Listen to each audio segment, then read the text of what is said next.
জামাত যে আমাদের ইমানের হেফাজতকারী হতে চায় তাদের আমির তো বাম সংগঠন থেকে আসা, যে মসজিদগুলো থেকে কওমি হুজুরদেরকে বের করে দাও, ঘাড় ধরে বের করে দাও।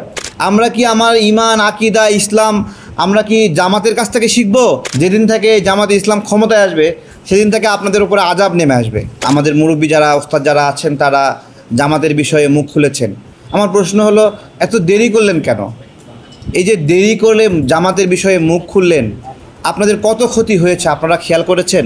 এর মধ্যে কতগুলো মসজিদের কর্তৃত্ব আপনারা হারিয়েছেন, কতগুলো মাদ্রাসার কর্তৃত্ব আপনারা হারিয়েছেন। আপনারা বলবেন যখন, এত দেরি করে বললেন কেন? আজকে জামাত ইসলাম তারা যে এজেন্ডা নিয়ে নামছে, তারেক মনোয়ারের বক্তব্য শোনেন না? তারা প্রকাশ্য বলছে যে মসজিদগুলো থেকে কওমি হুজুরদেরকে বের করে দাও, ঘাড় ধরে বের করে দাও। তাহলে এটা যদি এদের নিয়ত হয়, তাহলে আমাদের ইমানের হেফাজতকারী কি এই কওমি হুজুররা হবে নাকি জামাতে ইসলাম হবে? আমরা কি আমার ইমান, আকিদা, ইসলাম আমরা কি জামাতের কাছ থেকে শিখব নাকি আমাদের হেফাজতের হুজুরদের কাছ থেকে শিখব? আমাদের ইমানের হেফাজতকারী কওমিরা হবে নাকি জামাতের লোকেরা হবে? আমরা ওটাই জিজ্ঞাসা করছিলাম যে জামাত যে আমাদের ইমানের হেফাজতকারী হতে চায় তাদের আমির তো বাম সংগঠন থেকে আসা।